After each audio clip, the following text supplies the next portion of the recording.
La Fed, la Réserve fédérale américaine, qui devrait, a priori, c'est quasiment sûr, annoncer aujourd'hui sa première hausse de taux directeur. Bonjour Pierre.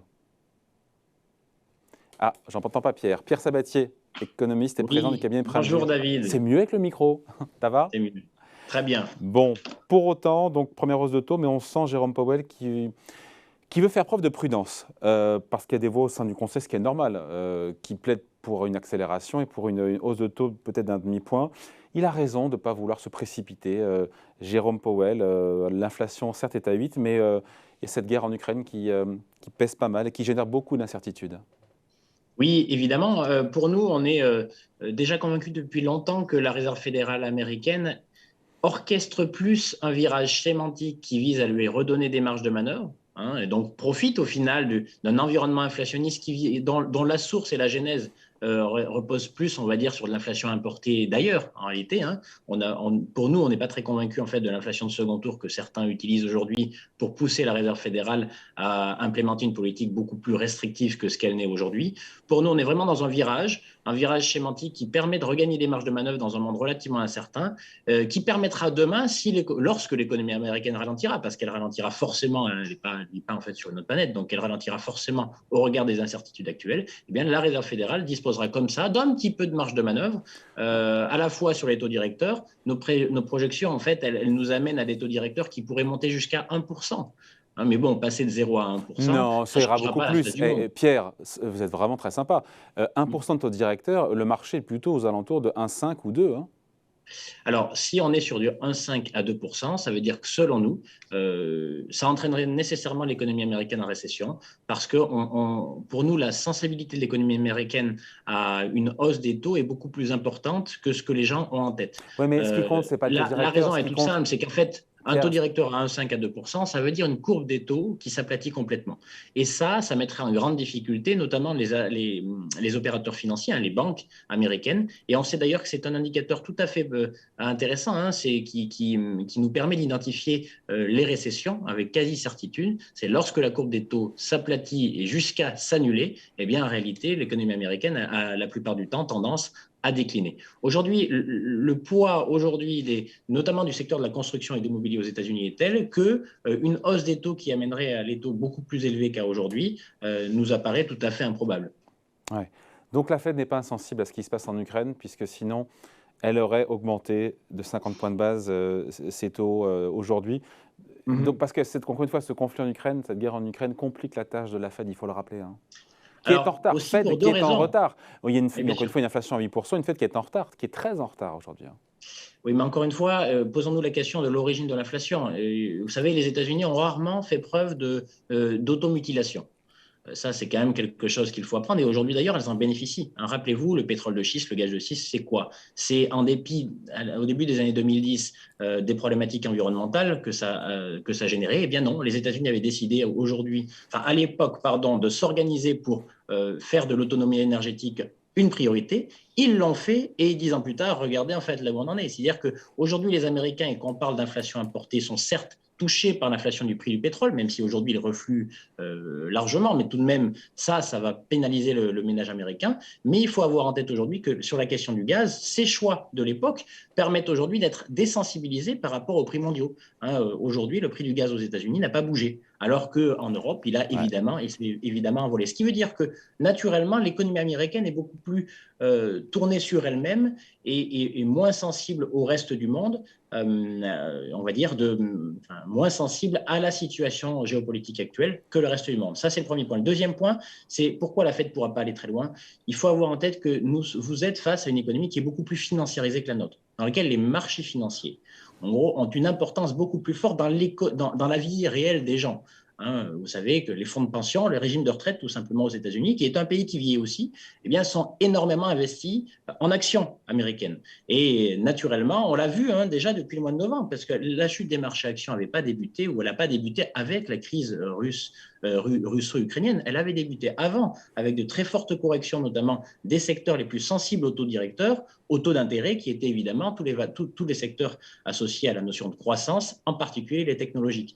Donc là aussi, les raisons pour lesquelles en fait on n'est pas convaincu sur l'appréciation très forte des taux directeurs, c'est que Si la Fed monte trop ses taux ou monte trop sensiblement ses taux, eh bien, la correction associée des marchés financiers, là aussi, pèsera sur la trajectoire de l'économie américaine. Je ne crois pas que les autorités américaines soient dans la situation où Oui, elles aimeraient assumer cela. certes, Pierre, mais il y a aussi une pression politique qui est très forte de la part notamment des Américains de Joe Biden pour que la Fed agisse. Il y a les élections de mi-mandat qui arrivent.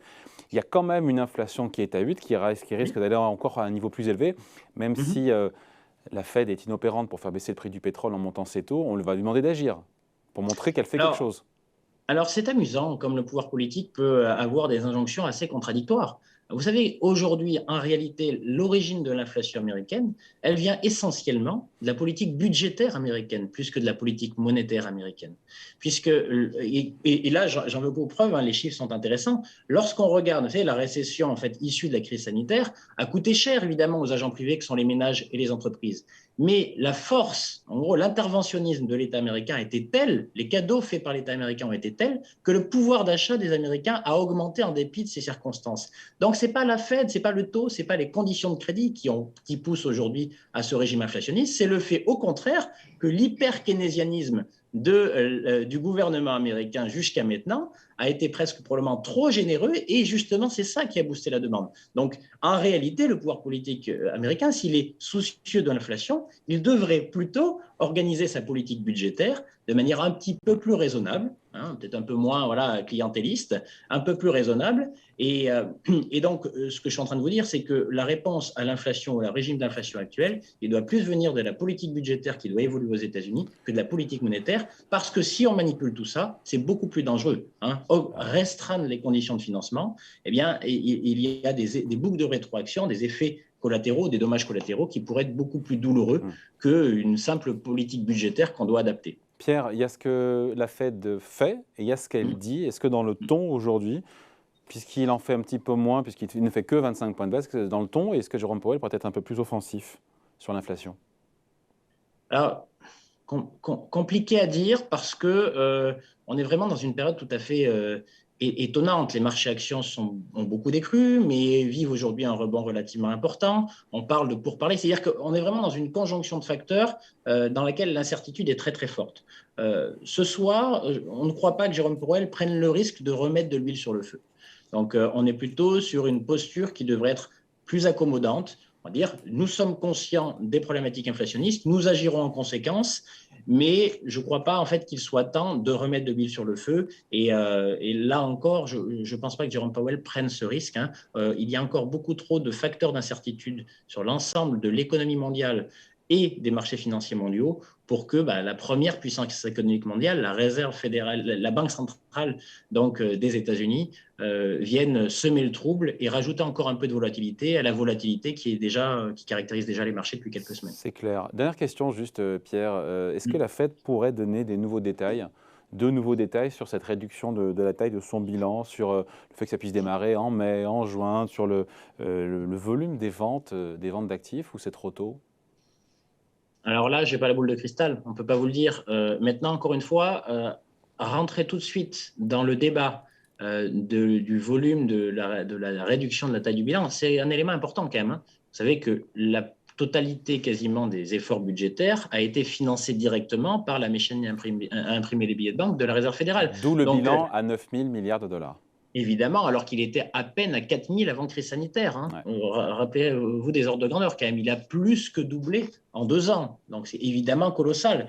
Les marchés financiers se sont habitués finalement à cette drogue de l'injection monétaire. Donc là, on a déjà en fait digérer au marché le fait que celui-ci allait s'arrêter d'augmenter, diminuer. Là encore, je pense que le timing n'est pas forcément le bon pour entamer ou donner de la visibilité sur ce sujet-là. Je pense qu'il devrait être plus elliptique sur le sujet en disant voilà, nous sommes conscients des problématiques inflationnistes, nous agirons en conséquence. Mais les facteurs d'incertitude sont tels qu'à la fois sur la visibilité sur l'augmentation des taux directeurs et sur le volume de réduction de la taille du bilan, je crois que c'est un peu trop tôt pour qu'il s'y risque.